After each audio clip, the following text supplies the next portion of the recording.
नमस्कार, आप देख रहे हैं बड़ी बहस। मैं हूं सौरभ जौहरी। हरियाणा कांग्रेस में लंबे इंतजार के बाद नेता प्रतिपक्ष और प्रदेश अध्यक्ष मिलने से खुशी और उत्साह के बीच विरोध के स्वर भी खूब गूंज रहे हैं। कैप्टन अजय यादव के बाद अब प्रोफेसर संपत सिंह और रण सिंह मान ने भी भूपेंद्र हुड्डा को एक बार फिर नेता प्रतिपक्ष चुनने और नाव नरेंद्र सिंह को कांग्रेस का नया प्रदेश अध्यक्ष चुने जाने के फैसले पर सवाल खड़े कर दिए। उन्होंने कहा है कि जिन्होंने कांग्रेस को लगातार नुकसान पहुंचाया वही अब फिर से कांग्रेस चलाएंगे। हालांकि राजनीतिक तौर पर पावरफुल हुए पूर्व मंत्री राव नरेंद्र सिंह भी कूटनीति से काम ले रहे हैं। नाराज नेताओं के घर घर जाकर उनसे मिल रहे हैं, उन्हें मनाने की कोशिश कर रहे हैं। देखना भी यह है कि कांग्रेस एकजुट होकर सरकार के खिलाफ लड़ाई कैसे लड़ेगी, ये बड़ा सवाल है।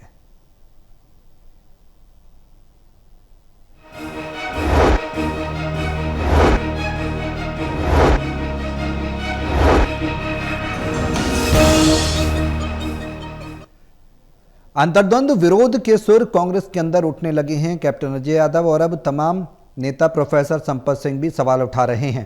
एक के बाद एक हम अक्सर इस बात का जिक्र भी करते रहे कि अगर इस तरह सवाल उठेंगे तो कांग्रेस में एकजुटता कैसे आएगी। हालांकि हरियाणा कांग्रेस के नए प्रदेश अध्यक्ष राव नरेंद्र सिंह इस बात को लेकर पुरजोर कोशिश कर रहे हैं कि पार्टी एकजुट हो। अब ऐसे में सवाल कि अंतर्द्वंद को शांत कैसे किया जा सकेगा, क्या कोई बीच का विकल्प निकलेगा, क्या कोई संजीवनी पार्टी को मिलेगी, क्या एकजुटता आएगी, ये तमाम सवाल हैं जिनके जवाब तलाशेंगे तमाम पैनलिस्ट के साथ।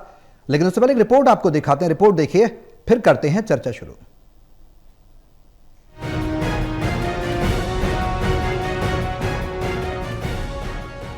2 दिन पहले लंबे इंतजार के बाद प्रदेश कांग्रेस अध्यक्ष और नेता प्रतिपक्ष का ऐलान होने की खुशी के बाद अब थोड़ा थोड़ा खलल पड़ रहा है।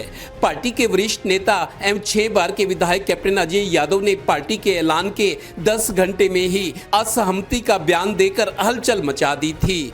तो राजनीति कर रहे नए प्रदेश अध्यक्ष राव नरेंद्र सिंह भी कूटनीति से आगे बढ़ रहे हैं। वो कैप्टन के घर ही पहुंच गए। कैप्टन और उनके बेटे राव चिरंजीव ने स्वागत किया। फिर कैप्टन ने कह दिया कि वो तो तात्कालिक प्रतिक्रिया थी, मैं सहयोग करूंगा। अब पूर्व मंत्री और कांग्रेस के वरिष्ठ नेता प्रोफेसर संपत सिंह ने निशाना साधा है। 1 साल के मंथन के बाद यही बदलाव हुआ है। चौधरी भजन लाल के प्रदेश अध्यक्ष रहते पार्टी की 67 सीटें आई थी, जिन्होंने इसके बाद कांग्रेस को लगातार नुकसान पहुंचाया। अब फिर वो ही कांग्रेस चलाएंगे। पूर्व सीपीएस रण सिंह मान ने नेता प्रतिपक्ष और प्रदेश अध्यक्ष को ही नसीहत दे डाली। वोट चोरी से पहले तो टिकट चोरी रोको, क्यों हार गए 2024 का जीता हुआ विधानसभा चुनाव। विरोध के इन सुरों के बीच भूपेंद्र हुड्डा के करीबी पूर्व मंत्री अशोक अरोड़ा का बयान आया है, अब तो जिसे बनाना था बना दिया, सब मिलकर पार्टी को एकजुट करो और लड़ाई लड़ो। किसी की नियुक्ति होती है, कई लोगों इच्छाएं होती हैं, परंतु जब नियुक्ति हाईकमान कर देता है उसके बाद सभी मिलकर पार्टी को मजबूत करते हैं। तो मुझे लगता है कि जो छोटी मोटी नाराजगियां हैं वो दूर होकर कांग्रेस पार्टी एकजुट होकर सरकार के खिलाफ लोगों के हितों को लड़े। गौरतलब है कि कांग्रेस में छिड़े इस नए बवाल पर सीएम ने भी चुटकी ली है। हम तो पहले ही मान बैठे थे कि नेता प्रतिपक्ष भूपेंद्र हुड्डा होंगे, पर अभी से ये हाल, क्योंकि हमारे विपक्षी दल इधर उधर की बातें करते रहते हैं, सुझाव तो कोई अच्छा देते नहीं, बस क्रिटिसिज्म में लगे हुए हैं, अपनी राजनीति चमकाने में लगे हुए हैं। कोई बोलता है कहा ये लड्डू नहीं लड्डू है, हाँ वही लड्डू है, ये लड्डू है जो हर महीने मिलेगा, हर महीने मिलेगा। विपक्षी दलों को तो पीड़ा हो रही है। पीड़ा इस कारण हो रही है, कांग्रेस ने झूठे वायदे किए। हिमाचल में सरकार, कर्नाटक में सरकार, तेलंगाना में सरकार, कांग्रेस झूठ बोल करके सत्ता में आ गई। गौरतलब है कि कांग्रेस के नए प्रदेश अध्यक्ष राव नरेंद्र सिंह भी कूटनीतिक तरीके से नाराज नेताओं के घर जाकर उन्हें मिल रहे हैं। भाई, कांग्रेस का नुकसान हम सब का नुकसान है, मान जाओ। अब उनके लिए भी चुनौती है कि कांग्रेस एकजुट होकर बीजेपी सरकार के साथ कैसे लड़ाई लड़ती है। वैसे 37 विधायकों वाली कोई पार्टी कमजोर कैसे मानी जा सकती है? अब कुछ कांग्रेस नेताओं के तेवरों के बीच पार्टी को उभरने और उभरने में कितना वक्त लगेगा, ये समय बताएगा। Haryana bureau, total news.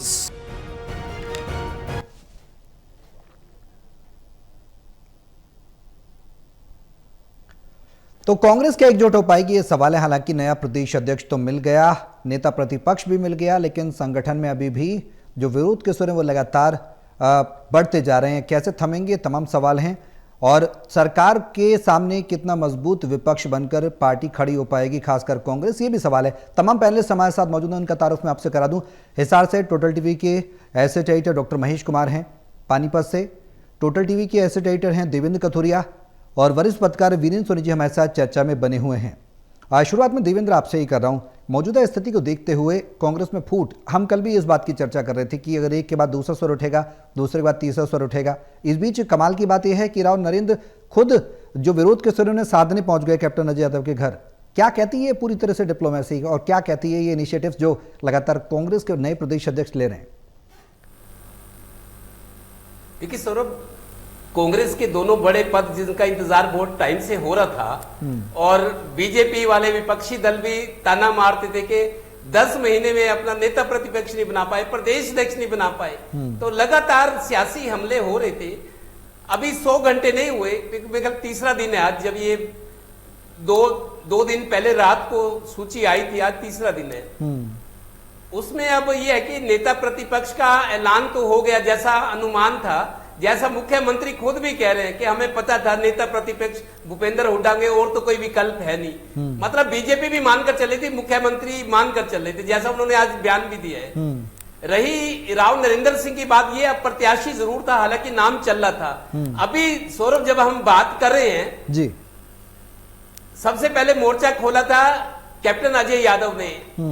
6 बार विधायक रहे, 7वीं बार उनका बेटा विधायक रहा है, मंत्री भी रहे हैं, कदावर नेता है। लेकिन आज संपत सिंह ने जो बयान दिया वो भी बड़ा खतरनाक बयान है कि जिन्होंने कांग्रेस का नाश किया, कांग्रेस को रसातल में ले गए, लगातार नुकसान पहुंचाया, अब उन्हें ही जिम्मेदारी दी गई है। रण सिंह मान जो मुख्य संसदीय सचिव है कांग्रेस में, उनका भी बयान है कि आप वोटों की चोरी का शोर मचाते रहे, यहाँ तो टिकटों की चोरी शुरू हो गई। मतलब भूपेंद्र हुड्डा के बारे में बोल रहे थे। लेकिन अभी जब हम बात करें, ताजा खबर अभी आ रही है सौरभ, दिल्ली से, कांग्रेस की, हरियाणा कांग्रेस की दिल्ली में बैठक चल रही है।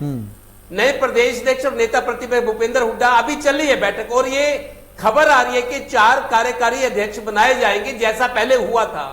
शायद हाईकमान से यह चूक हुई थी, जब नेता प्रतिपक्ष और प्रदेश अध्यक्ष के चुनाव का ऐलान हुआ था तो बताना चाहिए था कि अभी कार्यकारी अध्यक्ष भी बनाए जाएंगे, जैसे पहले चर्चा और फैसला था। लेकिन चूक हुई, उसका नतीजा ये हुआ, जब रिएक्शन नजर आ रही है, जिस गुटबाजी ने कांग्रेस पार्टी को नुकसान पहुंचाया, बनी बनाई सरकार हाथ से फिसल गई। अब फिर इस तरह की खबर आ रही है, दिल्ली में मीटिंग चल रही है और 4 कार्यकारी अध्यक्ष बनाए जाएंगे।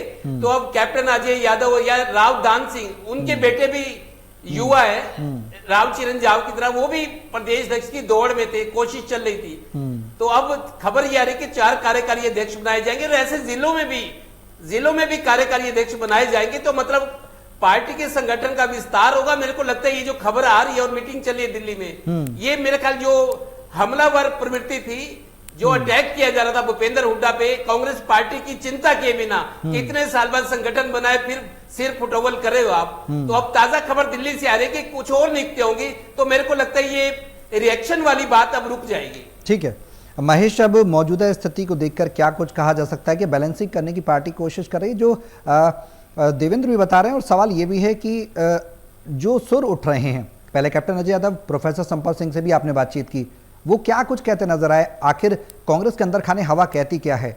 क्या ये बैलेंसिंग हो पाएगी जो लगातार कोशिशें जारी हैं? देखिए, साफ तौर से मैं बात कह सकता हूं कि बैलेंसिंग अब कांग्रेस पार्टी नहीं कर पाएगी। वजह क्या है कि यहाँ पर जो एपी सेंटर्स थे, जो इस पूरे विरोध के एपी सेंटर्स थे, वो भूपेंद्र सिंह हुड्डा, कुमारी शैलजा, रणदीप सिंह सुरजेवाला और चौधरी बीरेंद्र सिंह, ये एपिसेंटर आप इन्हें कह सकते हैं कि हरियाणा प्रदेश में विरोध के एपिसेंटर थे।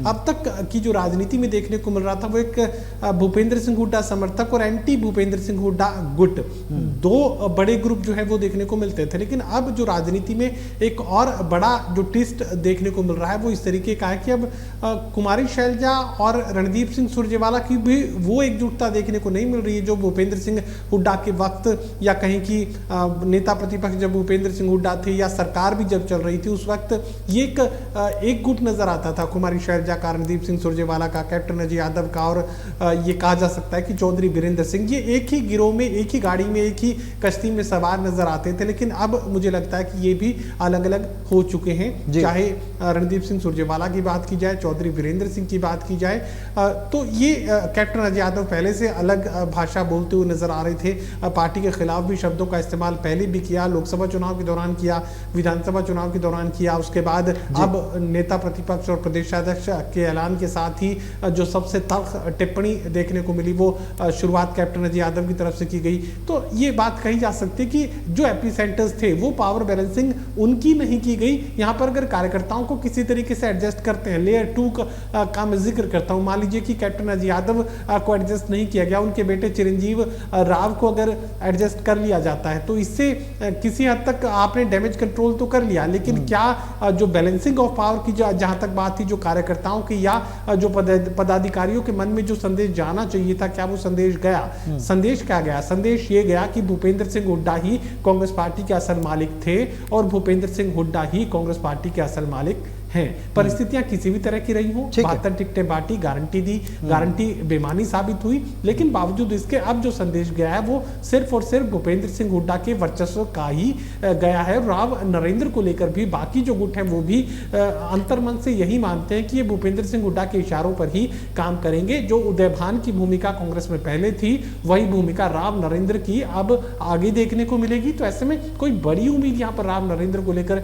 लगाई गई हो एंटी भूपेंद्र सिंह हुड्डा गुट की तरफ से, ऐसा नहीं है। वीरेंद्र जी, मौजूदा स्थिति देखकर क्या लगता है? राव नरेंद्र सिंह जो कोशिशें कर रहे हैं प्रदेश अध्यक्ष की कमान मिलने के बाद, और कैप्टन अजय यादव के घर पहुंच रहे हैं, मुलाकात हो रही है, उन्होंने ये भी कह दिया कैप्टन अजय यादव ने, वो फौरी तौर पर निकली हुई प्रतिक्रिया थी, लेकिन हम साथ देंगे। क्या वाकई में साथ देंगे, या फिर वो चंडीगढ़ में हमने देखा था राहुल गांधी एकजुटता की बात करने आए थे, रैली में तो हाथ तो मिलवाए थे लेकिन दिल नहीं मिल पाए थे, क्या वो उस तरीके की स्थिति बनेगी आने वाले समय में? किस तरह से देखते हैं कांग्रेस को एकजुटता को लेकर? देखिए, कांग्रेस हाईकमान ने स्पष्ट संदेश दे दिया है, जो राव नरेंद्र की नियुक्ति की है वो स्पष्ट संकेत है। अब जो लोग इस संकेत को नहीं समझ रहे तो वो उनके लिए आत्मघाती पग होगा। तो कांग्रेस हाईकमान का स्पष्ट संदेश है। अभी देखिए, हरियाणा में कोई चुनाव तो है नहीं, तो अभी 4 वर्ष का समय पड़ा है। कांग्रेस को मजबूत करने की बात है, संघर्ष करने की बात है, सड़क पर आकर लड़ने की बात है। अब जो लोग कांग्रेस में हैं, अगर वो संघर्षशील और जुझारू बने रहेंगे तो उनका भविष्य पार्टी में बना रहेगा। और जो लोग विरोध कर रहे हैं, तो देखिए वो विरोध किस कारण कर रहे हैं? तो ये कुछ लोग तो उनकी अपनी निजी महत्वाकांक्षा हो सकती है, कुछ अपने परिवार के, अपने बेटों के लिए संघर्ष कर रहे हैं, लेकिन जो पार्टी के लिए संघर्ष करने की बात है, अब पार्टी के लिए कितना संघर्ष कर पाते हैं?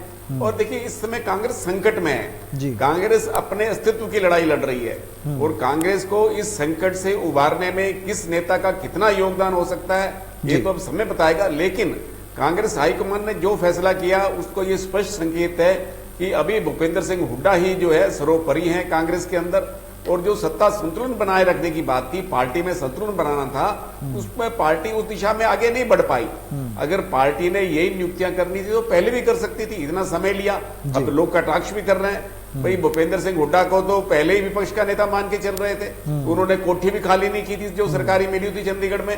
तो ये एक तरह का स्पष्ट संकेत तो था ही था। अगर दक्षिणी हरियाणा में नेता पार्टी का बनाना था, अध्यक्ष की दायित्व देना था, तो राव दान सिंह भी विकल्प हो सकते थे, लेकिन पार्टी ने राव नरेंद्र को ही चुना। तो इसके कारण देखिए, पार्टी को आलोचना का सामना भी करना पड़ा। जो सीएलयू प्रकरण आया उसमें पार्टी को और काफी हमले भी हुए और आगे भी चलकर होते रहेंगे। इंडियन नेशनल लोकदल तो इसको मुख्य निशाना बना ही रहा है। तो ऐसे में पार्टी के लिए अभी क्या है कि 4 कार्यकारी अध्यक्ष भी नियुक्त करने हैं। भूपेंद्र सिंह हुड्डा ने जब पहले विधानसभा चुनाव से पहले सत्ता अगर उनको मिलती है तो ये घोषणा की थी कि वो 4 जो है डिप्टी चीफ मिनिस्टर बनाएंगे, अलग अलग समाज से बनाएंगे। तो अब 4 कार्यकारी अध्यक्ष भी तय होने, तो उसमें पंजाबी समाज से भी होगा, दलित समाज से भी होगा, दूसरे वर्ग से भी लोग होंगे। तो ऐसे में अब उन लोगों की किन किन की दावेदारी बनती है, अब उसके लिए दावेदारी शुरू हो जाएगी। तो जो नेता, जो लोग वंचित रह गए हैं और जो अपने परिवार को, अपने पुत्रों को आगे बढ़ाना चाहते हैं, तो उनकी दावेदारी वहां पर होगी। तो कांग्रेस में देखिए, ये जब नियुक्तियां होती हैं तो उसके पक्ष विपक्ष में प्रतिक्रिया होती है, ये स्वाभाविक है। क्योंकि देखिए, अध्यक्ष तो एक ही बनना था, दावेदार कई थे।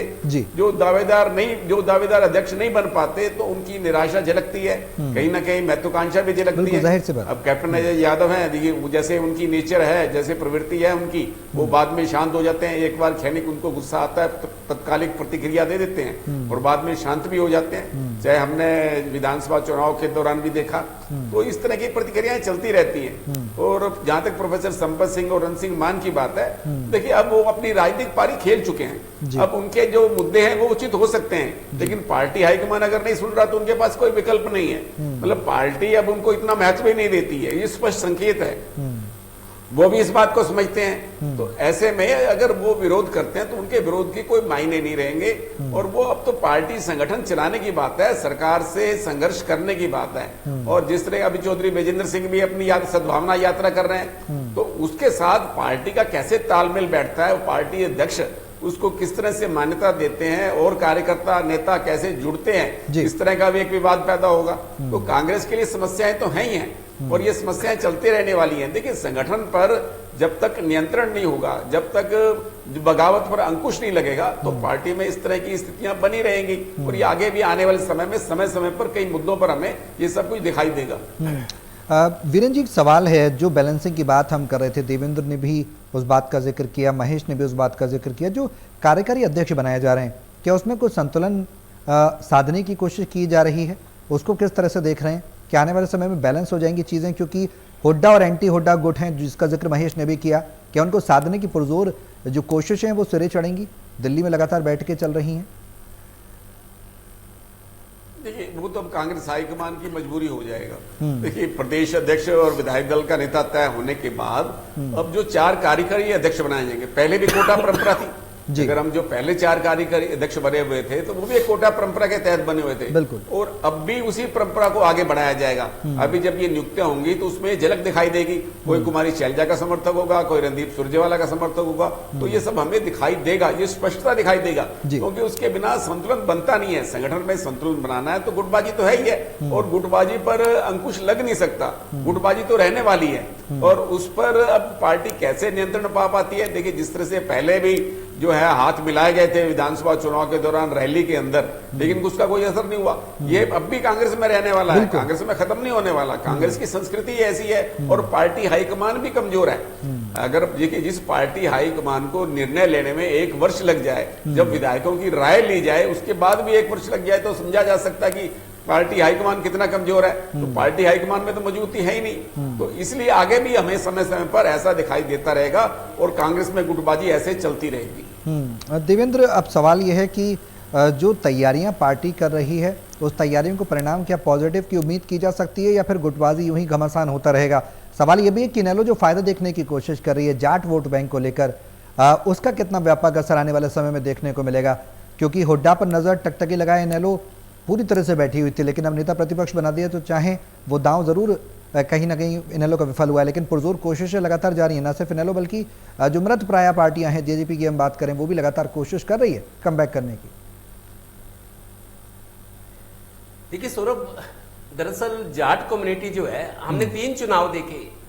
2014 को छोड़े, 2014 में मोदी जी का जादू, बीजेपी की बहुत वारे सबका साथ सबका विकास, एक पूरा माया जाल छा गया था। बीजेपी मोदी जी का जलवा था। ऐसे लगता था जैसे कोई देवता ने अवतार ले लिया, वो माहौल बना हुआ था। 14 की तो मैं कहता नहीं, लेकिन 19-24 के जो चुनाव थे, और खासतौर पे 19 के बाद जो किसान आंदोलन हुआ, उसके बाद पहले देश की बात थी। जब मोदी जी का चुनाव हुआ, देश की बात थी। फिर हरियाणा में जब मनोहर लाल बने तो उन्होंने कहा गड्ढे भरा हूं, भ्रष्टाचार चरम पर था कांग्रेस सरकार में, बिल्कुल स्थिति विपरीत थी। तो 19 और 24 के जो चुनाव थे उसके बाद कुछ घटनाएं ऐसी हुई कि जाट कम्युनिटी का मोह भंग हो गया बीजेपी से, तो वो बीजेपी के साथ नहीं रहे, बल्कि बीजेपी को 2019 का चुनाव देखो, जब जजपा और बीजेपी की गठबंधन की सरकार बनी,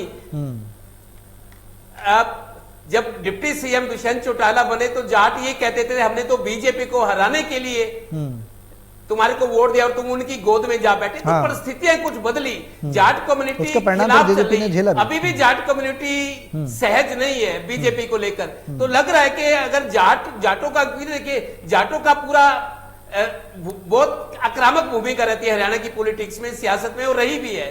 तो जाटों को चूंकि वो बीजेपी के साथ जा नहीं सकते, कुछ हालात कारण ऐसे हैं, तो वो कांग्रेस के लिए जैसे पिछले 2024 के चुनाव में भूपेंद्र हुड्डा के नाम पे काफी एक समर्थन मिलने की बात थी, लेकिन टिकटों का बंटवारा गलत हुआ या कुछ और कमियां रहेगी, वो बीते वक्त की बात है। लेकिन जाट कम्युनिटी का वोट बैंक कांग्रेस के साथ रहे, ये कोशिश की गई है। और दूसरा, जातीय समीकरण अहीरवाल को नेतृत्व दिया गया है। फिर सबसे बड़ा फैक्टर ओबीसी, क्योंकि ओबीसी वाला कार्ड जो बीजेपी ने चला 2024 के चुनाव में, उससे पहले मनोहर लाल को बदल के नायब सिंह सैनी को बनाया, ओबीसी को उभार दिया, उनको दिखाया कि हम आपके पैरोकार हैं। तो ओबीसी वाला जो कार्ड है, हीर वाला जो कार्ड है, क्योंकि जीटी रोड बेल्ट और हीरवाल, यहीं से बीजेपी को बड़ा समर्थन मिला है, विधानसभा में भी, लोकसभा में। तो बीजेपी के टेस्टेड फार्मूले को कांग्रेस अब आजमाना चाह रही है, और उसके पास विकल्प भी नहीं थे। अब कैप्टन अजय यादव तो प्रदेश अध्यक्ष बन नहीं सकते, उनकी उम्र हो गई है। संपत सिंह को प्रदेश अध्यक्ष आप बना नहीं सकते, क्योंकि वो भी नीलव से आए हुए बाहर के हैं, तो और विकल्प थे नहीं। तो मेरे को लगता है ये कॉम्बिनेशन ठीक है, और पार्टी के पास सीमित विकल्प थे। अब सबको चाहिए कि कांग्रेस को मजबूत करे। कांग्रेस का नुकसान उनका जाति नुकसान है, समझना होगा। और जैसे 4 कार्यकारी अध्यक्ष पद की बात हो रही है, चर्चा बाहर निकल कर आ रही है, तो मेरे को लगता है शांत हो जाएंगे और सारे मिलकर जोर लगाएं। 37 विधायक, पार्टी 22 जिले, 37 डेढ़ विधायक एक जिले के हिस्से में आता है। अगर जनहित की आवाज उठाए, जनता की समस्याओं को उभार करें, सरकार ने जो वायदे किए थे उनको पूरा करवाएं, संघर्ष करें सड़कों पर, तो मेरे को लगता नहीं कि कांग्रेस की बात नहीं बन पाएगी। कांग्रेस मजबूत पार्टी है, लोगों में भी समर्थन है, लेकिन सही तरीके से पार्टी को आगे ले जाना होगा। ठीक है, वो सही तरीका कैसे मिलेगा महेश, सवाल यही है। राव इंद्रजीत सिंह जो कांग्रेस से बीजेपी में आ गए, उसके बाद अब विकल्प के तौर पर राव नरेंद्र सिंह को कमान तो दे दी गई। कैप्टन यादव भी अहिरवाल का एक बड़ा क्षेत्र है, दक्षिण हरियाणा को साधना कांग्रेस की बड़ी चुनौती है, क्योंकि बीते चुनाव की बात करी जाए तो सबसे ज्यादा झटका कांग्रेस को लगा, मात्र 1 सीट ही निकल पाई मंजू चौधरी की। अब सवाल यह कि क्या वो संतुलन आ पाएगा, क्या विकल्प के तौर पर जो पेश किया गया, प्रोजेक्ट किया गया प्रदेश अध्यक्ष, क्या वो उतनी मजबूती दे पाएंगे जो कोशिश है वो लगातार कर रहे हैं? देखिए, इसी कार्यक्रम में मैं कहता रहा हूँ कि कांग्रेस एक बारूद के ढेर पर खड़ी हुई है। हरियाणा प्रदेश की कांग्रेस पार्टी का जिक्र कर रहा हूँ, वो बारूद का ढेर अब भी बना हुआ है। यहाँ पर परिस्थितियों को बदलने की कोशिश राहुल गांधी की तरफ से जरूर की गई, और हमें भी कहीं ना कहीं ये लगने लगा था कि अब बैलेंसिंग की बात होगी, अब पावर शेयरिंग की बात होगी, लेकिन यहाँ पावर शेयरिंग जैसा कुछ भी देखने को नहीं मिला। पहले भी भूपेंद्र सिंह हुड्डा ही सर्वे सर्वा थे, सुप्रीम कमांडर थे, और आज भी भूपेंद्र सिंह हुड्डा ही सर्वे सर्वा और सुप्रीम कमांडर हैं। यहाँ ये जो 2 फैसले सामने आए हैं, चाहे नेता प्रतिपक्ष का हो और चाहे प्रदेशाध्यक्ष का हो, इस फैसले के बाद बाकी जो गुट थे, चाहे वो रणदीप सिंह सुरजेवाला समर्थकों की बात की जाए, कुमारी शैलजा समर्थकों की बात की जाए, कैप्टन अजय यादव समर्थकों की बात की जाए, निस्तानाबूद हो चुके हैं और इतना मन उनका टूट चुका है, उन्हें लगता है कि पार्टी का कोई भविष्य नहीं बचा है। इस तरह की मनोदशा जो है इन तमाम कार्यकर्ताओं में, अंदरूनी जो इनकी परिस्थितियां हैं वो देखने को मिल रही हैं। तो ये मानकर चलिए कि हाशिए पर हताश निराश बाकी जो कांग्रेसी हैं वो इस वक्त देखने को मिल रहे हैं, और ढोल और नगाड़ों के साथ जश्न मनाया जा रहा है भूपेंद्र सिंह हुड्डा समर्थकों की तरफ से। तो आप ये मानकर चलिए कि विद इन कांग्रेस जो परिस्थितियां पहले भी विस्फोटक थी, आज भी विस्फोटक है। कोई खास फर्क ना तो संगठन से पड़ा है, ना ही नेता प्रतिपक्ष और ये जो प्रदेशाध्यक्ष का नाम घोषित किया गया, इससे कोई फर्क पड़ा है, क्योंकि विस्फोटक स्थिति जो पहले बनी हुई थी अब भी बनी हुई है। मुझे नहीं लगता कि परफॉर्मेंस के लिहाज से कोई बेहतरीन परिस्थिति हरियाणा प्रदेश में कांग्रेस में देखने को मिलेगी। वीरेंद्र जी, शॉर्ट में कंक्लूड करिएगा, जो विकल्प बीजेपी अपना रही है उस विकल्प पर कांग्रेस भी चलती नजर आ रही है, अहिरवाल की बेल्ट को मजबूत करने की कोशिश कर रही है, जाति समीकरणों को बैठाल रही है। क्या दिल मिल पाएंगे, क्या एक रूपता आ पाएगी, क्या जो विस्फोटक स्थिति बनी है जिसका हम अक्सर चर्चा करते रहे उसमें कोई संजीवनी पार्टी को मिलेगी? संक्षेप में